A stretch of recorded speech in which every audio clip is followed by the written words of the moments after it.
Ayun, oo. Si Partner Admar po para sa mga karagdagang katanungan, attorney. Opo, attorney, napag-uusapan na natin yung impeachment at linawin lang natin si attorney ay doon lamang sa perjury complaint ni VP Sara laban kay Madriaga. Kukunan natin siya ng opinion naman dito po sa naganap na impeachment trial kahapon. Suspendido po ngayon, attorney.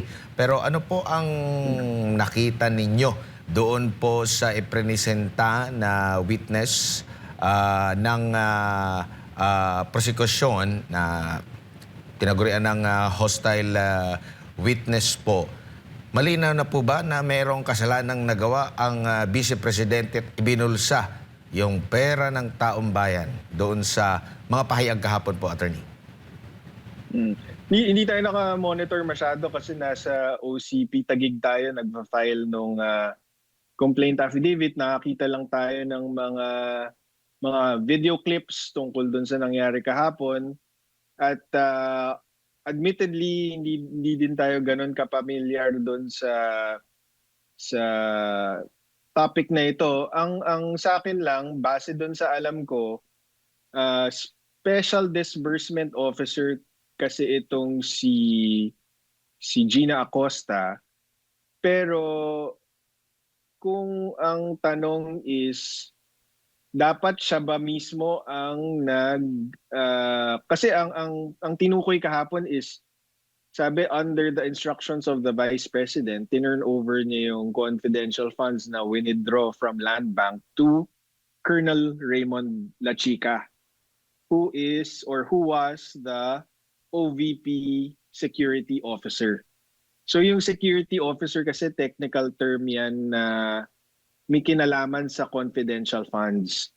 So para sa akin, wala naman talagang napatunayan kahapon kundi na itong 125 million na confidential funds binigay kay Colonel Lachica. Sa akin, walang kaso yon kasi as a disbursement officer, you cannot expect somebody like Gina Acosta, kunyari, to buy information from mga informants. Kasi hindi naman niya kilala yung mga yun eh. Di ba? Ang nakakilala doon is yung mga intelligence officers under the OVP or Opo. yung mga nag-develop ng mga informants na yon, for example. So wala akong nakikitang issue na na napatunayan kahapon or inamin kahapon na si Gina Acosta release yung pera kay Colonel Lachica. Wala rin akong nakikitang issue na parang may nakita akong mga video clips tungkol sa insinuation na minadali ang pag-process ng itong confidential fund release and disbursement. Wala akong nakikitang issue doon kasi napaka-late na po sa taon release itong confidential funds, December 20. And from my basic understanding of budget in government, kailangan mo yan gastusin before the year ends or else hindi ka na makakahingi ng same amount sa mga susunod na periods.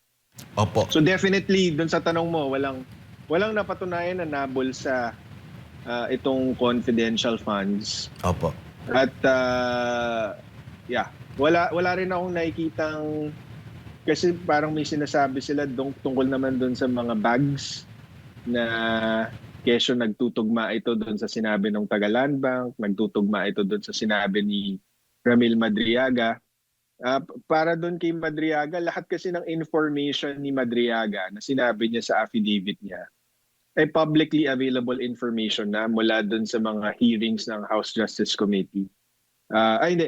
Ng House Committee on Good Governance ata yun, yung unang nag-imbestiga ng confidential fund. So, sabi nga namin dun sa second perjury complaint, the fact na hindi makapagbigay ng detalye si Madriaga na hindi nababasag by verification na higit pa dun sa publicly available information, patunay lang na nagsisinungaling siya, na nag-iimbento lang siya ng kwento mula dun sa mga information na publicly. Hello? Yes po.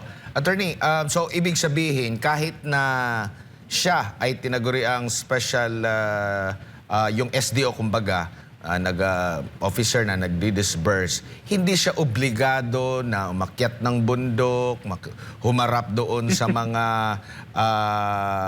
magiging pagkukunan ng mga impormasyon. Kumbaga, hindi siya mismo ang mangunguna dito, which is, yan din yung kanyang pinahayag kahapon. So, parte na ba ng pag-disburse ng pera yung pagbigay niya kay La Chica at nagampanan niya yung kanyang trabaho bilang disbursing officer, and at the same time inobliga si La Chica na magbigay ka sa akin ng mga katibayan na ito ay ginamit sa anumang activity under ng sa confidential funds, attorney? Tama. Although, yun nga, ayoko lang pangunahan yung defense team. Abangan natin yung cross-examination ng defense kay Miss Gina Acosta. Pero yun ang pagkakaintindi ko. Kasi itong si Gina Acosta, wala naman yung training sa, yun nga, parang intelligence operation. So, impractical to have a disbursement officer na kailangan yung kada bili ng information sa informant, siya din ang magbibigay. Na ako, parang for practical purposes, kailangan ibigay ang tungkulin na yan dun sa mga intelligence officers na may training na mag-develop ng informant, may training sa sa pakikitungo sa mga informant para bumili ng impormasyon. Hindi para sa isang government employee katulad ni Gina Acosta. Doon naman po sa pag-audit ng COA ICFAO, nakikita niyo po ba na may kakulangan sa kasanayan yung mga auditor ng COA pagdating po sa paano ba ang pagtrato sa pag-audit dito po sa mga confidential funds, attorney? Hindi tayo masyadong familiar dyan doon sa kung ano yung ginawa nilang pag-audit dito sa confidential funds. Pero yun nga, ang nabasa ko, ang napanood ko tungkol dyan is mukhang hindi nabigyan ng tamang due process itong OVP dahil sa pagkarinig ko ay nag-issue na agad ng notice of disallowance without giving the OVP the opportunity to respond or to defend itself. And critical yan kasi may mga kaso sa Supreme Court na nagsasabi na ang confidential funds or kahit ang anong pagwaldas ng pera ng gobyerno, hindi yan necessarily, may mga pagkakataon na hindi yan, kung hindi man sumunod ng eksaktong-eksakto dun sa government rules, hindi yan necessarily in bad faith or hindi necessarily ibig sabihin may pagnanakaw na. Kung may kakulangan man sa dokumento or may ibang interpretasyon yung Commission on Audit, tingin ko kailangan daw may bad faith, may malicious intent to take itong confidential funds and use it for personal use. Yun yung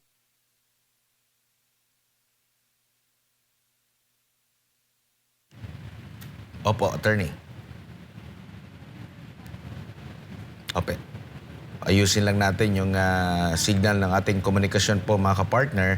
Kasama natin si Attorney Salvador Panel. Attorney, yes po, ipagpatuloy niyo po, attorney. Sorry. Oo. Hindi ko alam kung narinig, pero sa Supreme Court kasi ang sabi nila sa mga desisyon involving itong use of government funds is kapag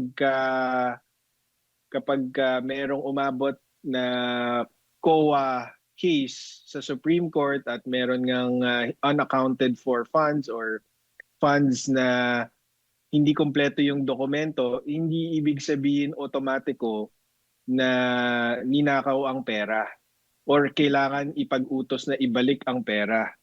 'di ba? Kailangan ipakita ng Commission on Audit na may bad faith, may malicious intent or talagang kinuha itong pera na to at ginamit for personal use.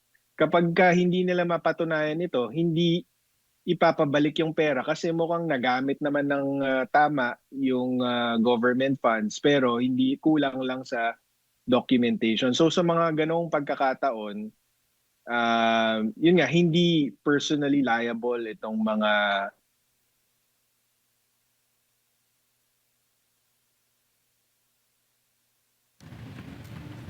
Yes po. Attorney? Okay, meron tayong isang itatanong pa sana kay attorney. Okay, attorney, bilang panghuli na lamang po kasi medyo pumapangit yung signal po natin na sa Zoom. Hingin ko lang po ang inyo pong opinion.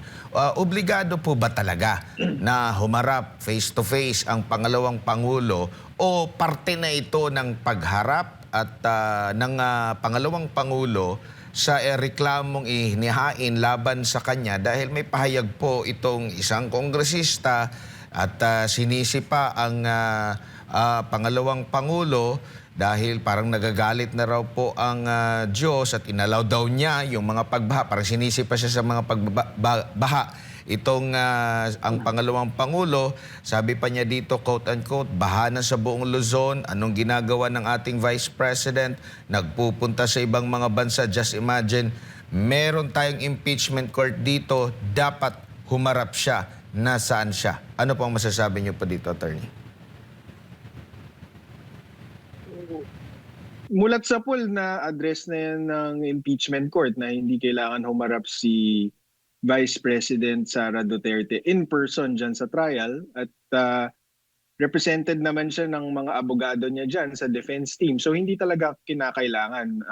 And in fact, para sa akin, personal opinion ko lang ito, I think it's a waste of time kasi kahit ako hindi ko masyadong nasusundan itong impeachment trial dahil alam ko paninirang puri lang ito kay Vice President Sara Duterte. So, 'di ba, parang hinaharap niya na po itong kaso by being represented by her defense team who is actively participating in the impeachment at hindi na po kinakailangan na harapin niya to na nakaupo siya doon buong araw para lang pakinggan yung defense at prosecution na nag-aasaran doon sa impeachment court. Anyway, tandaan po natin na siya rin po ay ikalawang pangulo at may mga tungkulin po siya. So, syempre, kailangan niya pong gampanan yon.